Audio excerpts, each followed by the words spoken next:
Hi loves, Denisa here from Bliss Designed. Great to be here with you Friday. Aloha Friday. And this is our 21 Shades of Desire series. I've been called to do this. We talked about desiring ease, desiring more, desiring silence, desiring peace. And this morning we all woke up to the tragic news of Tony Bourdain taking his life, and of course that follows Kate's passing away early this week from suicide. And I felt like it's really time to kind of expose a lot of our demons around that, around our taboos around that, and how really this dialogue impacts our lives as women, and how do we enter these conversations in a really intelligent, intuitive, loving way so that we can all move forward with this. This is being presented from these two really important celebrities in our lives as a message. Source consciousness, I believe, is always providing data and intel about our evolution, about where we're going. And I always ask myself, what is this telling me? What is this telling us as collective consciousness? And so this is why I want to touch on that. I am not a suicide prevention specialist. I would like to just really put that forward. I have worked with a lot of patients with very deep depression and anxiety that were biologically based, that had genetic, element to it, that were a mind-body kind of a result, and also spiritual kind of dislocation. So I have worked with a lot of patients. I've taken a lot of patients off of antidepressant medication very safely. So I do have certain level of body of experience with depression, anxiety, and how that leads to suicidal ideation. And I will also touch on how that was in my life and what are some of the things that I've experienced personally, and so on. So just a hi Sweetness, hi Chris. We're talking about suicide today because of just the tragic news we heard this morning, and it's kind of really coming to the forefront. I know we're losing lives this way drastically. I think it's gone up by 25% since 2016 in the United States alone. And it's in some states it's gone up by 30%. So there's something happening either on a societal level or on a metaphysical level to the collective consciousness, that human beings are choosing to end the game instead of plowing through and finding a way through the game. And ultimately life is a game, whether it is designed by a god or a source or universe, or whether it's simulated reality. We don't know, right? There's a lot we don't know as human beings, and we have to just be okay with that and just really find a ways through the game. And I really point to the fact that suicide is always a choice for a human being. We must not dance around that concept, because human beings came into this incarnation with free will, and every human being does have free will. However, there are times in our lives when that free will is used to end the game, to exit, and that is tragic for many reasons, but we must always put to the table the fact that human beings do have that free will, and we must honor that, especially post fact, that this is something that they chose in the hardest of times probably, but this is something that we all have free will of. So whenever I come to the conversation, I have treated many patients who've been at the brink of these situations, and I've had, every woman, the percentage, I believe, of women versus men who have suicidal ideation is much greater. Women actually think about suicide a lot on a more frequent scale than men do. But what the research shows is that men actually end up taking that step and being successful at ending the life. And perhaps because of the methods that the masculine energy uses, they're usually a lot more fatal than the methods that the feminine energy chooses, that are more kind of a gentler approach, which you can save a woman from. Let's say pills, or there are many ways that this happens. So suicidal ideation is a very normal thing in a woman's life. So this is something that I expose in all my work and all my clients. We make sure that this is something that we talk about. We face it. These are our shadows. These are our the programming from ancestor lines. There's so much trauma. There's so much ancestral pain that we come into a lifetime with, right? So one of the main parts of our lives as we're evolving and ascending is to expose a lot of that programming, to really bring it to the forefront and have a roundtable discussion with really key people that you trust, that you have these thoughts, that they come up. I mean, I think I wrote a poem once that there doesn't come a day when I don't feel like dying at some level, right? I mean, I joke about it because it's not like seriously, I have never actually personally come to a point where I've actually taken any substances or pills or actually taken steps towards it. But I have to tell you, I don't think there's one woman on this platform, internet, that hasn't had either the thoughts or actually has had those dark nights of the soul. Several times. That's a part of being human. It's a part of realizing that, oh my God, I'm in this body. I am shackled. My soul is shackled in this body. A lot of times this body is kind of a painful experience, especially when you look at what we go through as teen girls around beauty and love and being loved and being accepted. And, our hormones start to, grow our breasts, and we start to, get a little puffier than when we were little girls. And that creates a lot of unworth and a lot of shame and guilt around the body itself, right? So the research does show that those kind of ideations start in the teen years. And of course, I had them too. And I bet if we sat down around a table, we would all kind of say, yeah, we kind of all thought about like finishing it off. It's kind of, we can think about anything. This brain can, conjure up any kind of thought. And during the times where things are really difficult, let's say in anxiety or depression, some of us are kind of prone more towards anxiety, and some of us are more prone towards depression. It just depends on the neurophysiology, and you can get that tested quite easily. I used to do these tests quite a bit in my clinic, metabolic tests that kind of tell you what your neurophysiology is kind of leans towards, and that's how you can supplement the brain. It's a lot more personalized medicine. And you can take supplements that really feed more of the GABA pathways, or that feed a lot more of the serotonin pathways.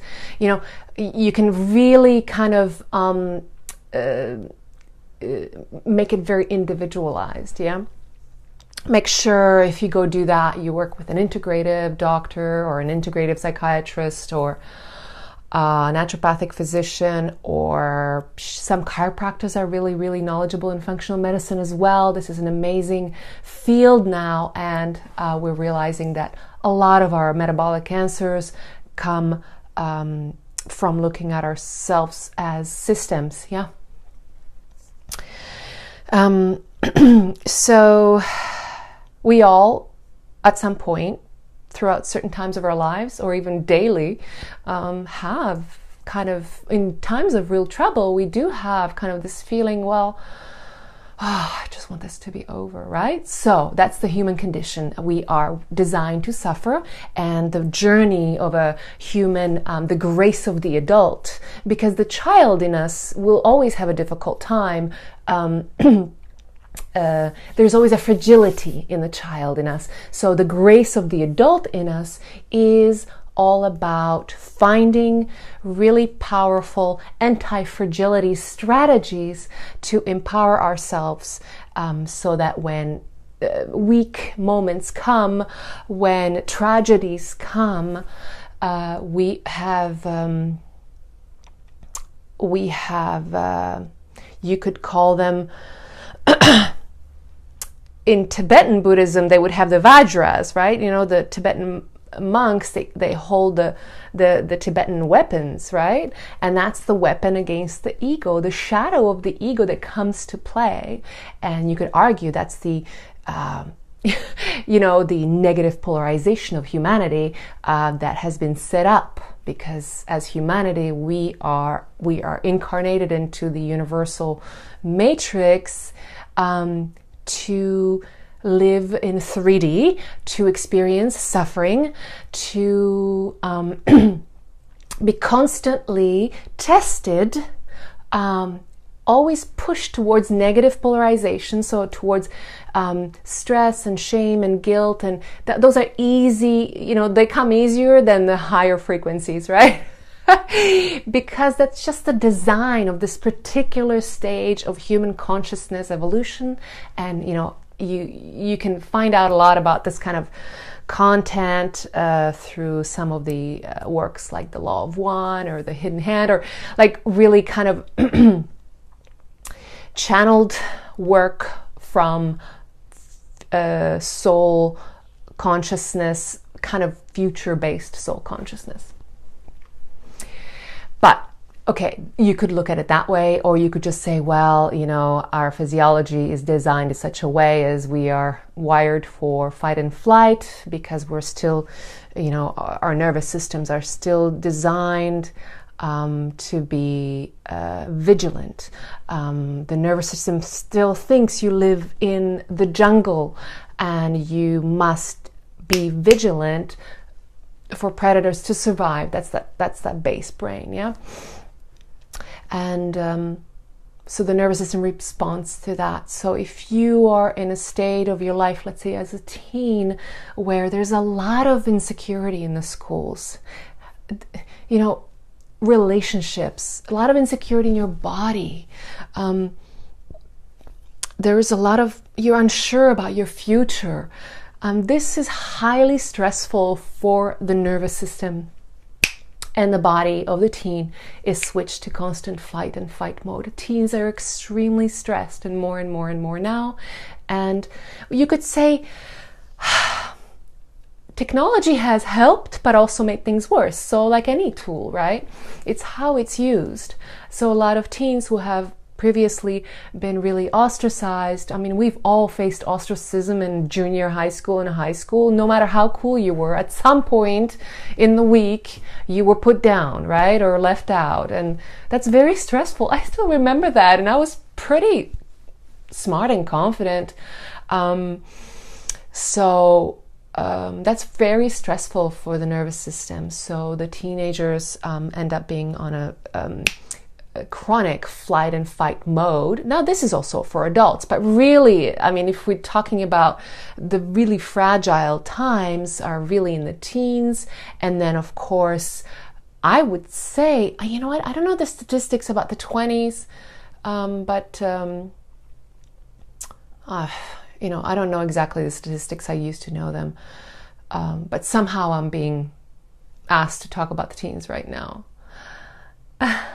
Tuku, great to have you. Oh my goodness, you would have so much to add to this conversation about suicide. What does the Tibetan Buddhism say about human being ending their life, right? It's tragic, but at the same time, it's a free will choice, so we can't not talk about that, I think if you're facing anytime someone who is very seriously in that position, you have to show the respect that they are considering their free will, and then work from that place instead of coming in with a position that this is evil, or this isn't right, or this is sick. What is sick? Is serotonin imbalance sick? Is neuroinflammation sick?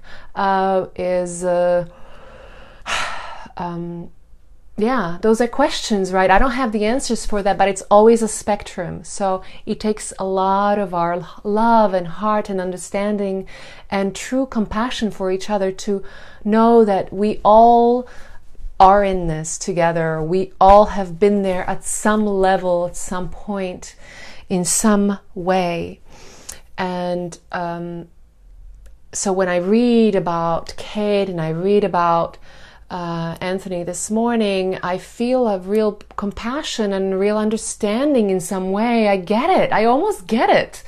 It doesn't matter how much money you have or how popular or how successful you've become. By the way, all those successful people, busted their ass to get where they are, so they're pretty stressed inside. Their nervous systems, I've worked with a lot of CEOs and a lot of high achievers, and they can't sleep. These folks can't sleep. They have really big, complex lives.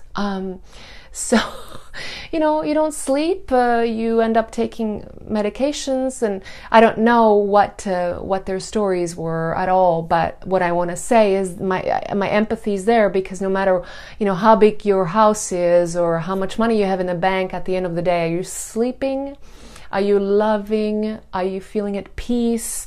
Do you have a real close, powerful relationship with the infinite you, with that silent you behind that inner critic and monkey mind? Are you able to live your life from that person instead of this person? A lot of people with very little money in the bank are able to do that much more than those who have really taken these huge, big, successful life steps. So a lot of compassion, a lot of understanding, and I almost get it. And it's tragic to witness that in a woman who has a child, and I feel that children really help us in some ways to get out of our self-suffering and the cycle of our sweet ego-derived stories. Yeah, you kind of, when you have children, you're able to put yourself aside because you just kind of have to, and you become a frequency of service to others. And as His Holiness the Dalai Lama also said, when you really focus on serving others, you become a lot healthier as a human being from a mind-body perspective. And His Holiness also would say that the hardest thing for the human mind is to preoccupy itself with itself. So I know that's the challenge, the humanity coming in with all that suffering, and our job is to truly release ourselves from that suffering, and that's the journey of the human. Personally, I have huge empathy for anyone that has suicidal ideation. I understand it completely. I personally have those thoughts quite often, but they come in as thoughts now. They don't come in as data. They're just thoughts. And at this point, I know, oh, there I go. This is a little hard for me. Just take it easy, Denisa. Something in my system is telling me just ease off. Slow down. So there is this sense of care and love for the soul in this body that I have cultivated. And when I have thoughts or visions of ending life because of a certain stressor, then I immediately know, oh, it's just a sign that I need to ease off. I need to step back, and what is it telling me? I usually say when I feel extremely anxious about something. I don't really feel that way as much anymore. It's less and less and less. I have to say, these kind of thoughts, I feel like the negative entities are leaving my field, because it's kind of like you're being played with a little bit sometimes with the thoughts that drop into your mind. Let's say when you get a big bill and you go, oh, there is another big bill. Oh, well. But sometimes that could be such a stressor for someone with high anxiety. That could be like one more evidence that they're not designed to be in this structure of society, of humanity, and so on. And, God forbid, if we start dropping into everything that's happening in the world, the suffering, the trauma, the torture, the animals, what we're doing to the animals, that alone would want to make you end everything. If you're sensitive, right? Or if you're really empathetic, or if you really are in that Weltschmerz, or that world pain state of mind where you feel everyone, where you feel everything, if you're a high empath, all of these things can add up, and we can really become fragile in those times. What happens during times of great transition as well is that our energy and our ability to be resourceful and robust kind of gets really weakened. So especially in times of transitions, we have to take it really easy. It's as if our system, our energetic system became porous and our energy was leaking out. So in those times especially as well, it's really important to ease off and be even like work less and just take it easy and be really kind to ourselves, because those times are the really fragile times. Any times of a transition or shifts, energetic shifts, the astrologers would also talk about really the cosmic shifts during major events. That's when a lot of these tragedies happens, because human beings just come to a point where they just must exit this game. It's just done. And I get it. I totally get it. At some point. And when you read the work of folks who've talked about near-death experiences, or folks that have attempted suicide, went to the other side and came back, when you hear those stories, you realize how much peace and beauty there is when you exit the body, and when they come back in, the folks with near-death experiences and folks who have attempted suicide and survived it come back with this tremendous amount of love and compassion and kind of like a beautiful, like cosmic remorse that no, life is meant to be lived.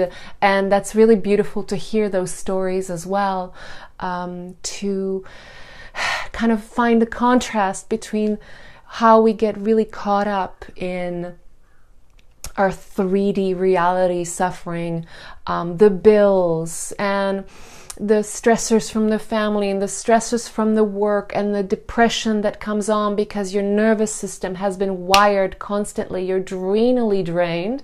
Your thyroid is not producing energy molecules.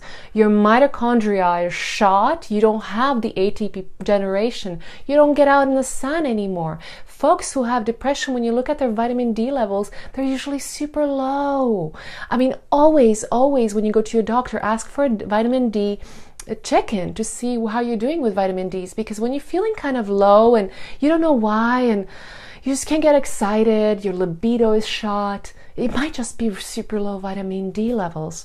It might be really a sluggish mitochondria, and there's so many things that we can do for that. I always recommend going for proper treatment when we have these kind of really seriously low times. Absolutely. And I've had a lot of my friends who've emailed me over the years saying, listen, I'm not well, should I go on these antidepressants? And I give them the choices, but if it's serious, nab it. I mean, they're great, very, very powerful treatments, even something like a ketamine IVs, right? Like now we're seeing that these ego erasing hallucinatory IVs tend to really take people out of seriously deep depression very quickly. And only do that with a physician, because those are extremely addictive and they can be really, really, really bad for you in the long run. But if it's done specifically to get you out of the worst spot, sometimes antidepressants take weeks. But if you find these physicians that are doing these really intense IV treatments, then you can probably, pull out of. I know they do ketamine IVs in emergencies, so it's that known. I mean, it's off-label, but it's known. But of course, always just with the physician. Never, ever, ever attempt to take any of these kind of substances on your own. It's super dangerous. I mean, what is dangerous? I think about it, So, antidepressants, I always say that it's fine for about 6 months. Antidepressants, it's after about 6 months that the brain has already adapted to the chemicals that you'd have to not go cold turkey. After 6 months of being on antidepressants, it's key to not go cold turkey, to just taper off. So basically what I used to do in my protocols is, the patient was on antidepressants and I came in with, super high dose nutrient therapies. So what we would say, okay, you're not going to cold turkey because you've been on these for over 6 months and your brain is now adapted to those chemicals, and you're going to probably suffer if you go cold turkey. You may or may not, I don't know, but I'm not taking that risk for you. So what we would do is we would taper off the medication gradually. Would be like this medication, and we would taper that off and bring in the nutrients, and kind of over 3 to 6 months, really.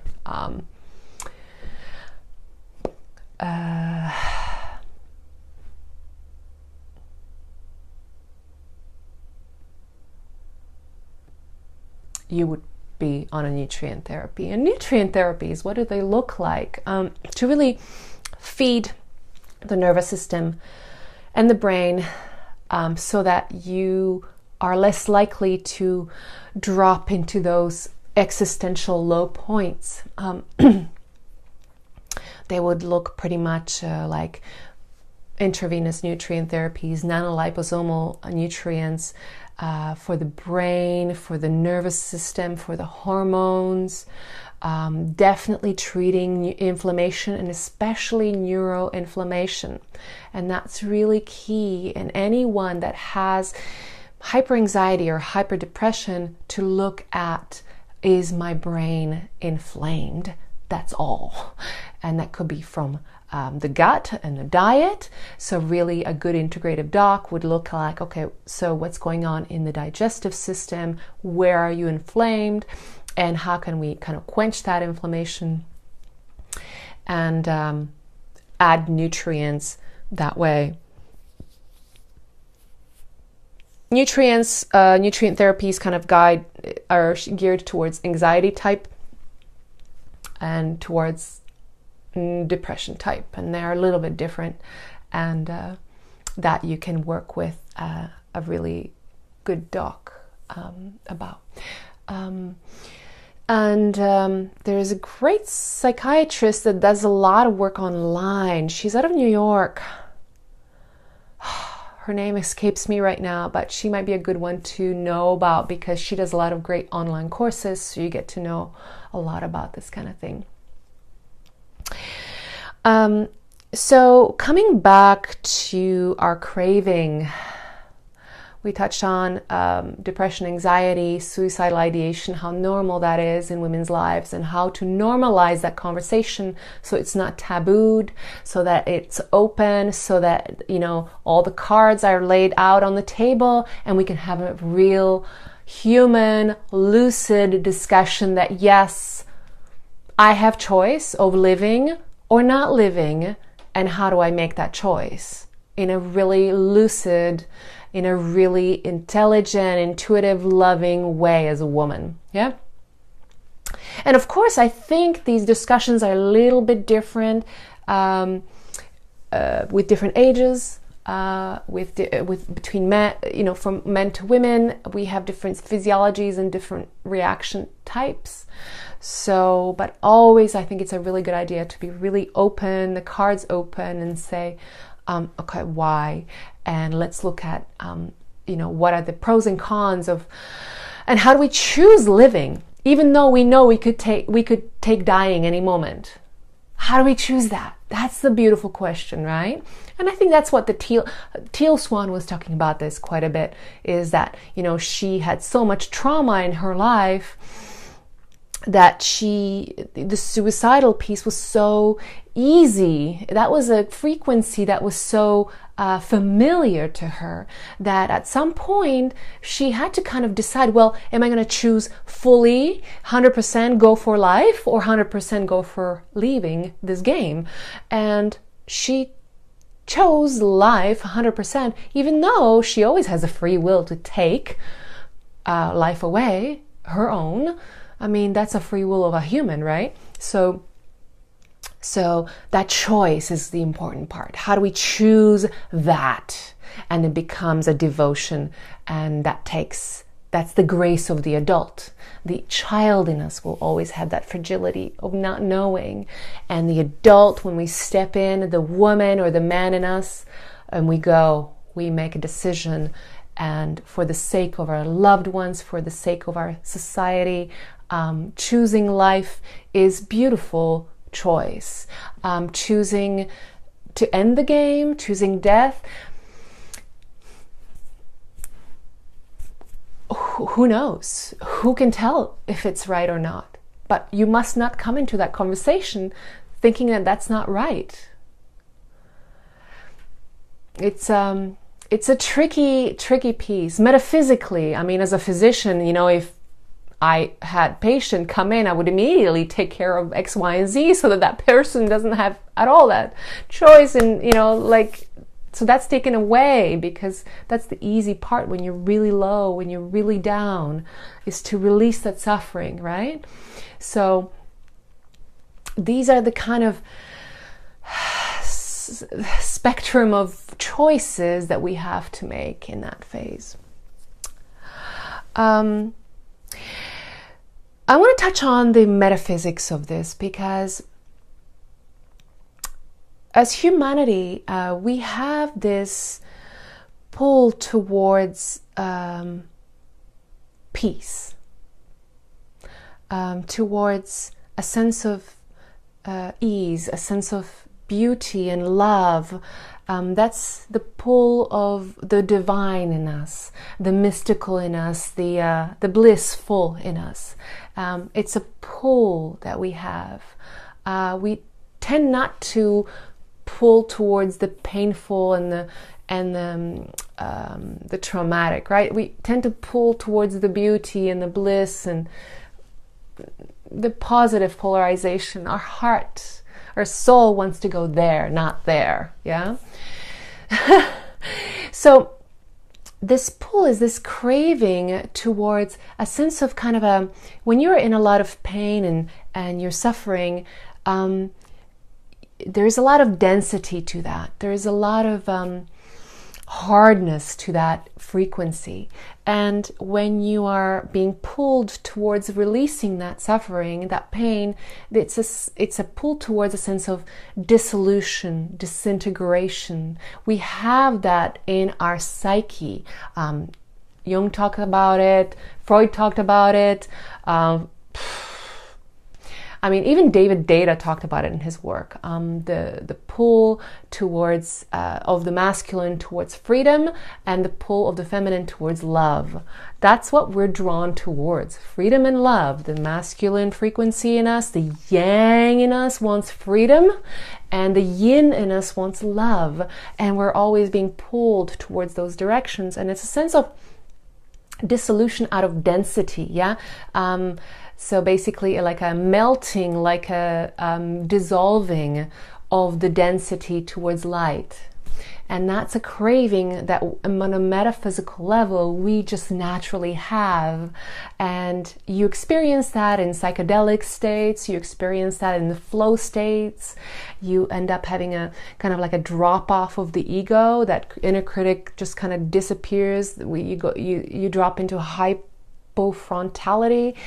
Your cortex is no longer firing, and basically you go into a feeling of selflessness and timelessness and richness and effortlessness. And that's the beauty. That's what we're being pulled towards. It's kind of like the glow of the fireflies. We're going after it because that's the beauty of the human soul, and it resonates. The freedom and the love, the freedom from the masculine and love from the feminine. And when we are awakened and evolved, we nourish this pull by through meditation on the masculine side, or through loving on the feminine side of us. That's when we're really awakened and evolved. Now, human beings who are really still in the dense 3D world, the masculine will look for, at worst, to dissolve and disintegrate through war. So we've got this tendency to want to annihilate ourselves. It's a kind of a really subconscious pull towards freedom, right? Annihilation, destruction, dissolution, disintegration, fragmentation. That's a very masculine 3D design, yeah? And the feminine will have that pull towards love, and she will nourish that in the 3D through addiction and filling up and accumulating and so on. So there is a pull towards emptying through our masculine frequency, and a pull towards filling with our feminine frequency, and that's the hungry ghost, and that's the desire and the addictive tendencies, let's say, with food or cigarettes or drugs or sex or whatever you filling yourself with, if you're in 3D.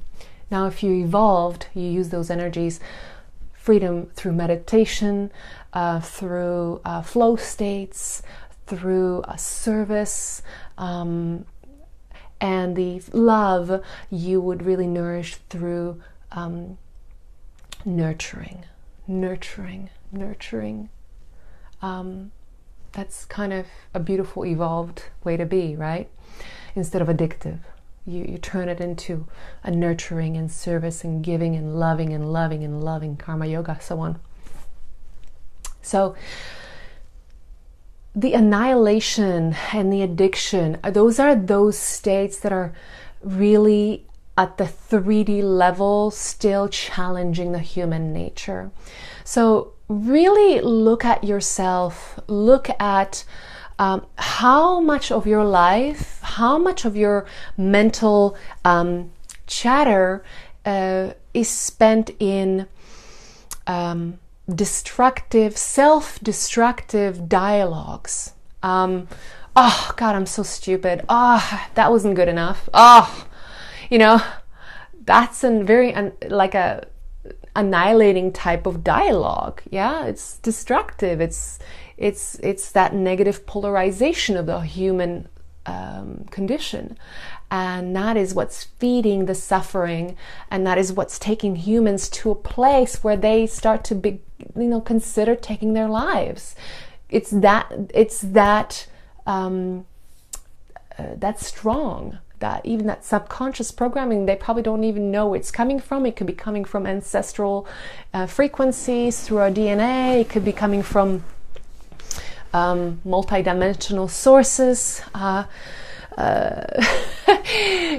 So there's just so many factors in all of this, and it's so important to be really, really compassionate and really attentive to, okay, what are the factors that are adding up towards this, and in ourselves, really starting to catch our, you could call them archonic dialogue, the archons, the negative entities coming in and creating these loops of annihilation, which are actually meant to serve to release you from suffering, but you're not really, from a loving perspective, we don't want you to do that.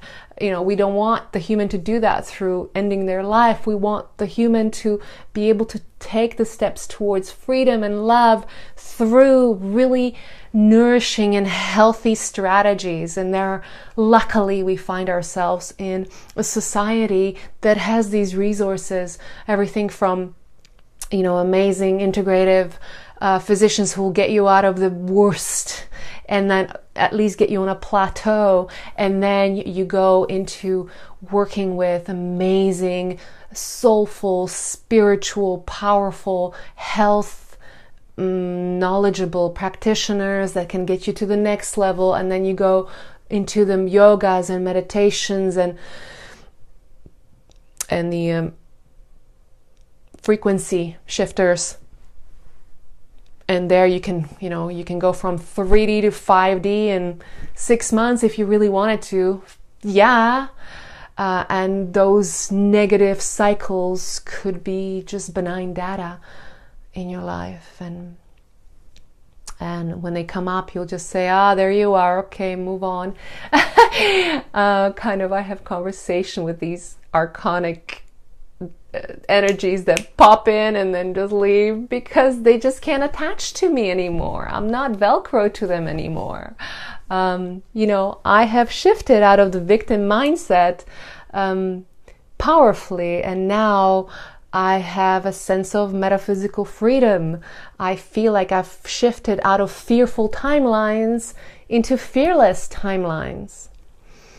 And hell, I was a professional in my fearful timelines. It's not like I was hiding somewhere. No, you can live a fully integrated professional life, successful. I mean, look at Kate, look at Anthony,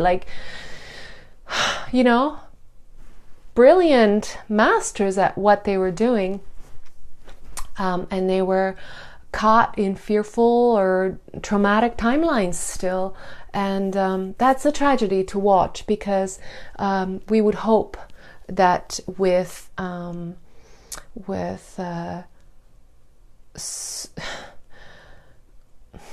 success or with mastery comes a certain level of inner peace and inner health, and it may come and go, right? So it's all about really stepping in and seeing our human condition and realizing that we came into this incarnation as 3D beings who are constantly being challenged to see whether are you able to pull out of the suffering or not. And and hopefully you are, and you are working on it all your life. And if you are having a hard time, then that you get as much support as possible, and understanding that we came in also with complete free will, so that we can make choices for our lives powerfully, especially in the developed world. You could call it developed or civilized suicidal rates of women is much higher in the third world countries. That's because their sense of worth and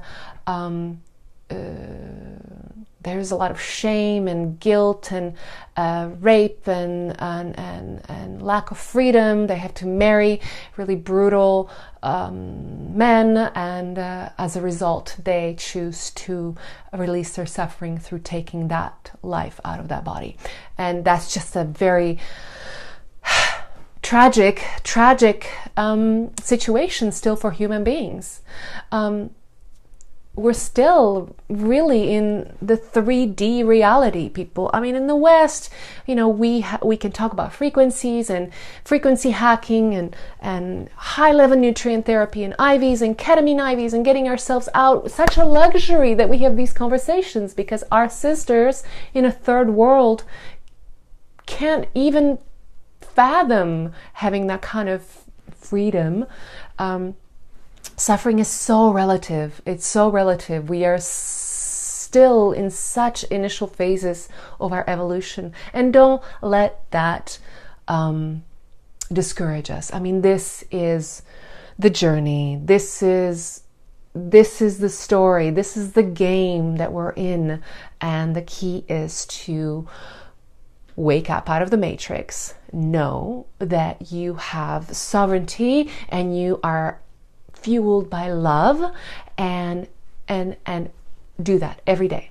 I am sovereign, I have free will, and I am love, and I'm here to serve myself, my brothers, my sisters, and just keep doing as much as you can. And if some days you can't, then you step back and you ease off, and those negative archonic cycles will just ease off, and then step into your power again.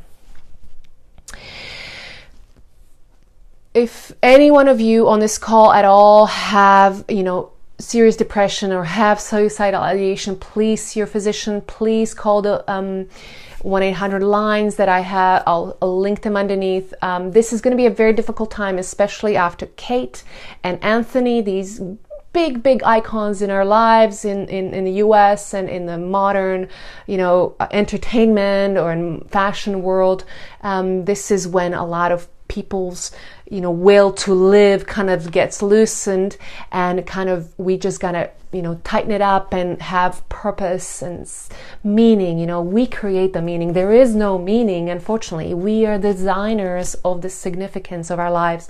We are the designers of the impact we create in our lives, and we are the designers of our bliss and of our impetus to move and live powerfully every day. Some days we stay in bed, and so what, right? But overall, we show up, we open up, and we ideally help humanity move along towards its freedom. So that's my little talk on this topic. It's really dear to me. I totally empathize. I get it. It's so close to my heart, and I just always come back to what we learned from our brothers and sisters who've come back from near-death experiences, and how much we are deeply loved and deeply cared for, and that sense of deep compassion that awakens in these folks.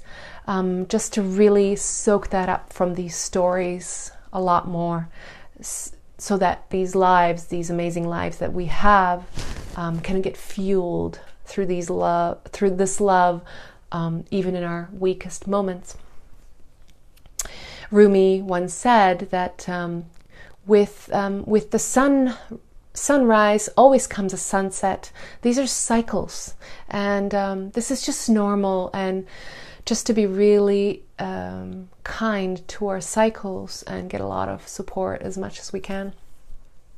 And really to be activating the beauty of all of this, the beauty of life for however long we have it, and supported with amazing nutrients, with really great care for our body, for our soul, for our purpose, for our mission and legacy in the world. and for our bliss, to really, really activate these frequencies of bliss, of ecstasis, for women to really nourish their erotic soul so they feel love from inside. They have an intimate love affair with their life. Intimate love affair with your life, and that is, nobody can take that away from you, no matter how hard sometimes life can get. So that's what I wish for us all. And please check some of the links underneath the talk, and we'll continue with some desires tomorrow.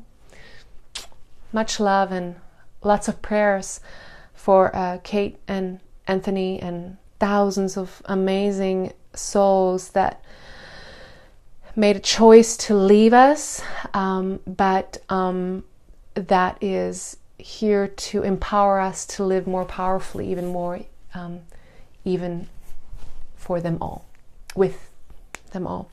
Okay, much love.